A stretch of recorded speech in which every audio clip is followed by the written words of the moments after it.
दोस्तों, राजेश अपनी 14 साल की बेटी प्रिया के साथ लगातार शारीरिक संबंध बना रहा था। अच्छा, वह इतनी दर्दनाक तरीके से संबंध बना रहा था कि प्रिया की हालत खराब होती जा रही थी। लेकिन प्रिया भी अपने पिता का भरपूर साथ दे रही थी। इन दोनों की खूबसूरत सिसकारियां पूरे रूम में गूंज रही थीं। लगभग 1 साल तक इन दोनों का खेल चलता रहा है, लेकिन 1 साल के बाद इन दोनों के साथ कुछ ऐसा होता है दोस्तों, जिसे जानने के बाद आपके रोंगटे खड़े हो जाएंगे। आप भी हैरान और परेशान हो जाओगे। इसीलिए दोस्तों, इस कहानी में आप अंत तक बने रहे। और मेरी आप लोगों से रिक्वेस्ट है, अगर अभी तक आपने मेरे चैनल को सब्सक्राइब नहीं किया है तो कर लीजिएगा और वीडियो को लाइक कर दीजिएगा। आप लोग वीडियो के अंत तक बने रहिएगा और इस वीडियो की कमेंट में आप अपना नाम और अपनी सिटी का नाम जरूर लिखें। दरअसल दोस्तों, ये सच्ची कहानी गुजरात की है, जहां पर राजेश नाम का एक व्यक्ति अपने परिवार के साथ रहा करता था। अच्छा, राजेश की शादी हो चुकी थी। राजेश के 2 बच्चे भी थे। बड़ा बेटा 8 साल का था और छोटी बेटी 6 साल की थी। राजेश की अगर कारोबार की हम बात करें तो उसका दूध का कारोबार था और घर पर ही उसका कारोबार था। पैसा अच्छा खासा आता था, किसी तरह की कोई दिक्कत परेशानी नहीं थी।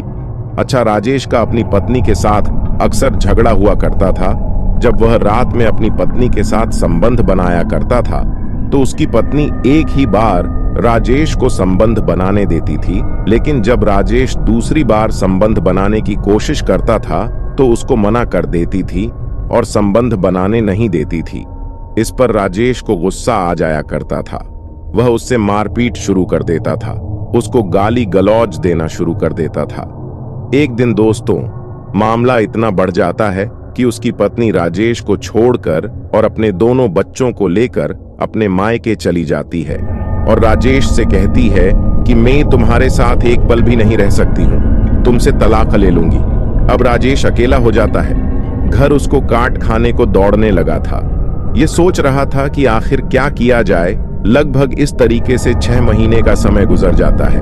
6 महीने के अंदर राजेश अपनी पत्नी से 2 बार मिलने के लिए जाता है और उसको मनाने की कोशिश करता है और उसको वापस लाने की कोशिश करता है, लेकिन उसकी पत्नी उसकी एक ना सुनती है और कहती है कि मैं तुम्हारे साथ एक पल भी नहीं रह सकती हूँ, तुम यहाँ से चले जाओ। जब राजेश अपनी पत्नी की यह बात सुनता है तो वापस चला जाता है।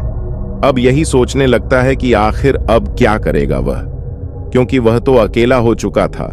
जो उसकी शारीरिक जरूरतें हैं अब कैसे उसकी पूरी होंगी। इसीलिए उसने एक प्लान बनाया और अपने दोस्त से कहा कि वह दूसरी शादी करना चाहता है। उसके लिए कोई ऐसी महिला बताएं जो उससे शादी कर सके।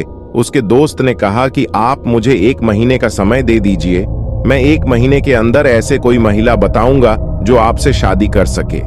1 महीने के बाद उसके दोस्त ने एक ऐसी महिला बताई जो विधवा थी। उसके पति का एक्सीडेंट हो चुका था, वो दुनिया से जा चुका था।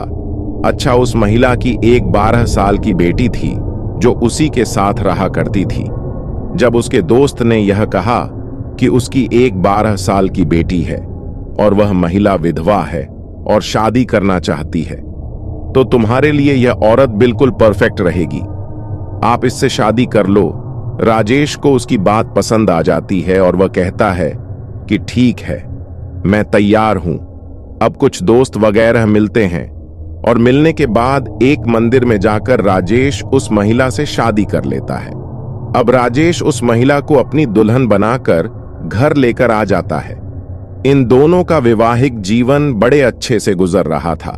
राजेश की शारीरिक जरूरत है पूरी होने लगी थी। उसे महिला की शारीरिक जरूरतें पूरी होने लगी थी। उस महिला की भी शारीरिक जरूरतें पूरी होने लगी थी। किसी तरह की कोई दिक्कत परेशानी नहीं थी। अच्छा, राजेश का जो कारोबार था वह काफी अच्छा कारोबार था। पैसे से लेकर तो किसी तरह की कोई दिक्कत होती ही नहीं थी। जो 12 साल की लड़की होती है जिसका नाम प्रिया होता है, वह भी इन्हीं के साथ रह रही होती है। एक दिन राजेश की पहली पत्नी को पता लग जाता है कि राजेश ने दूसरी शादी कर ली है और अपनी पत्नी के साथ वह वहीं पर रह रहा है। लेकिन उसकी पत्नी को कोई फर्क नहीं पड़ता है, क्योंकि उसकी पत्नी ने तो उसको हमेशा के लिए छोड़ने का प्लान बना लिया था और उससे तलाक लेने का पूरा प्लान बना लिया था कि अब वह राजेश के साथ एक पल भी नहीं रहेगी। वह उससे तलाक ले लेगी। इसलिए दूसरी शादी करने के बाद भी पहली पत्नी को कोई फर्क नहीं पड़ा था। खैर, धीरे धीरे इस तरीके से लगभग 9 महीने का समय गुजर जाता है। राजेश की जो दूसरी पत्नी थी वह गर्भवती होती है। वह बच्चे को जन्म देने वाली होती है तो उसकी हालत खराब हो रही थी। उसको काफी पीड़ा हो रही थी। इसलिए राजेश उसको एक नजदीकी नर्सिंग होम में लेकर जाता है और वहां पर जाकर उसका चेकअप वगैरह कराता है। डॉक्टर उसे भर्ती कर लेते हैं। लेकिन सबसे बड़ी दिक्कत यह थी कि उसकी जो पत्नी का जो बच्चा होने वाला था वह अंदर पेट में ही वह बच्चा मर चुका था। इस पर उस महिला को काफी परेशानी हो रही थी। काफी दर्द वह सहन कर रही थी। धीरे धीरे लगभग 1 घंटे का समय गुजर जाता है। उस बच्चे का जन्म नहीं होता है और दर्द के मारे उस महिला की वहीं पर मौत हो जाती है। अब बच्चा तो पहले ही मरा हुआ था पेट में, अब उस महिला का भी वहीं पर मौत हो जाती है। जब डॉक्टर साहब उसको बचा नहीं पाते हैं तो राजेश से कहते हैं कि हम आपकी पत्नी और आपके बच्चे को नहीं बचा पाए हैं। राजेश अपनी पत्नी को अस्पताल से लेकर घर आ जाता है और उसका अंतिम संस्कार कर देता है। अब राजेश फिर से अकेला हो चुका था। खोया खोया हुआ रहने लगा था। ना ही वह किसी से बात करता था और ना ही वह किसी से बोलता। इस तरीके से लगभग धीरे धीरे 6 महीने का समय और गुजर जाता है। उसकी सौतेली बेटी लगभग 14 साल की हो चुकी थी। एक दिन राजेश घर पर अकेला बैठा हुआ होता है। उसकी सौतेली बेटी नहाने के लिए बाथरूम जाती है और जब बाथरूम से बाहर निकलती है तो उसका पूरा शरीर भीगा हुआ था। उसके कपड़े भीगे हुए थे। उसके भीगे हुए कपड़ों में पूरा शरीर नग्न दिख रहा था। जब राजेश की नजर अपनी सौतेली बेटी के ऊपर जाती है तो उसका दिमाग खराब हो जाता है।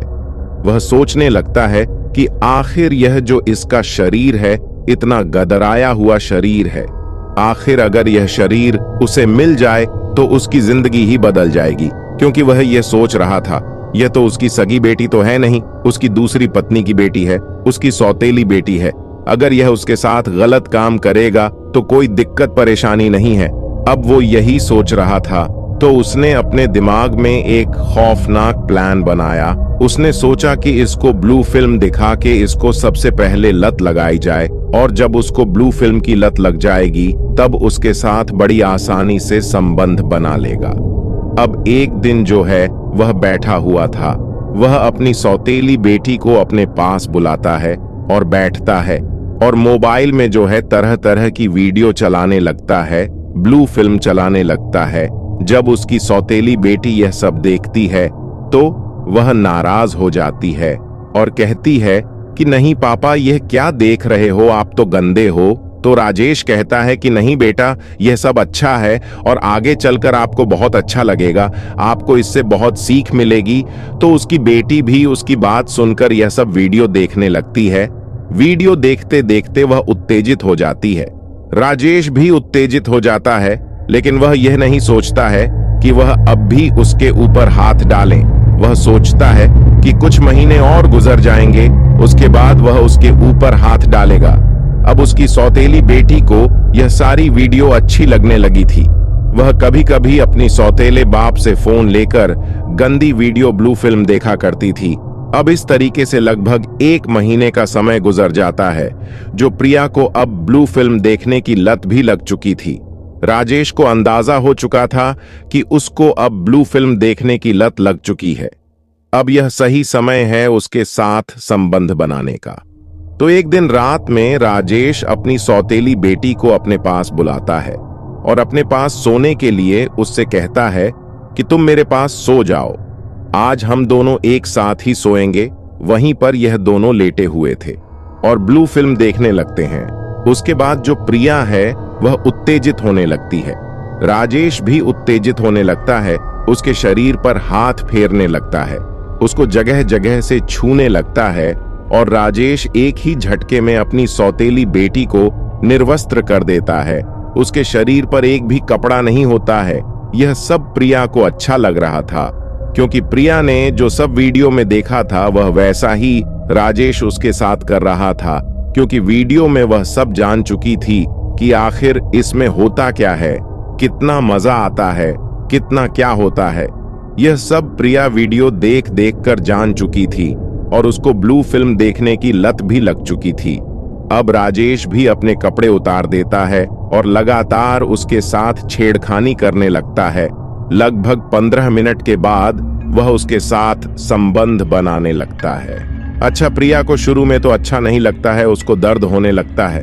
वह कहती है कि पापा मुझे छोड़ दीजिए, मुझे बहुत दर्द हो रहा है। लेकिन यह इंसान उसे कहाँ छोड़ने वाला था। ये लगातार उसके साथ शारीरिक संबंध बना रहा था। इतनी दर्दनाक तरीके से संबंध बना रहा था कि प्रिया की चीख निकलने लगती है, वह रोने लगती है। उसके बाद आधे घंटे तक यह संबंध बनाता है और जब यह थक जाता है तो उसे छोड़ देता है। उसके बाद वहीं पर यह दोनों सो जाते हैं। फिर अगला दिन होता है। राजेश अपनी सौतेली बेटी को फिर से अपने पास बुलाता है, फिर से ब्लू फिल्म दिखाता है और फिर से उसके साथ संबंध बनाने लगता है। अच्छा, आज जब राजेश उसके साथ संबंध बना रहा था तो प्रिया को भी अच्छा लग रहा था, उसको भी एंजॉय आ रहा था। वह भी अपने पिता का भरपूर साथ दे रही थी।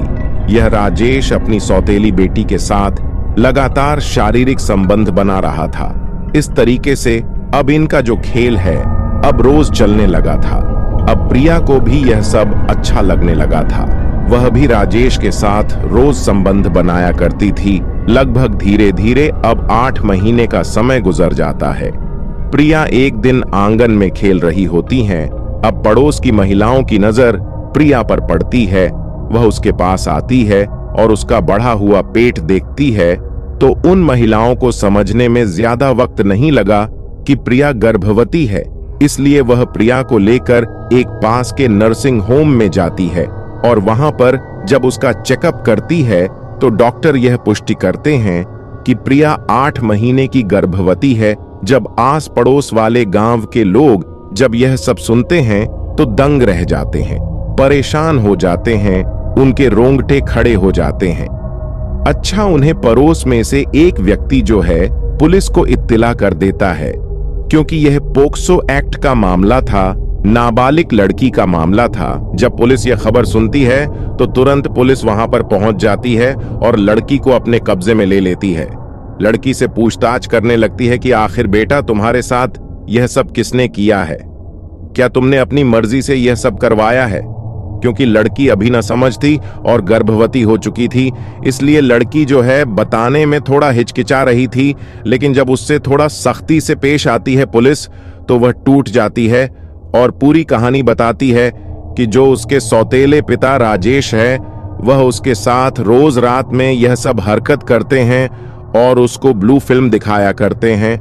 जब पुलिस यह बात सुनती है और पूरे गांव वाले जब यह बात सुनते हैं तो दंग रह जाते हैं, परेशान हो जाते हैं, उनके पैरों के नीचे से जमीन खिसक जाती है।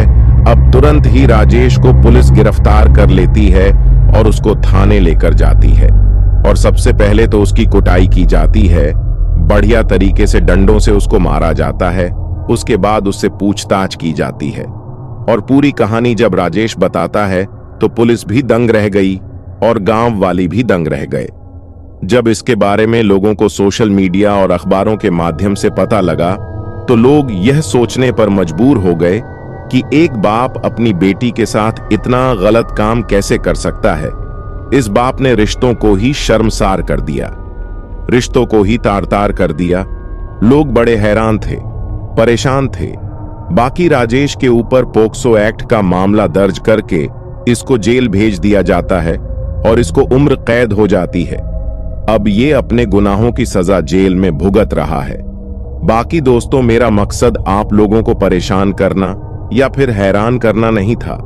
मेरा मकसद सिर्फ आप लोगों को सचेत करना और जागरूक करना था कि लोग इस तरह के इस समाज में रहते हैं। बाकी राजेश ने जो अपनी सौतेली बेटी के साथ किया यह लोगों को शर्मसार करने वाला था, लोगों को हैरान करने वाला था, एक समाज में गलत मैसेज देने वाला व्यक्ति था। बाकी दोस्तों, इस कहानी से आपको क्या सीख मिलती है आप हमें कमेंट सेक्शन में जरूर बताइएगा। मिलते हैं एक नई वीडियो में। आप अपना और अपने परिवार का ख्याल रखें।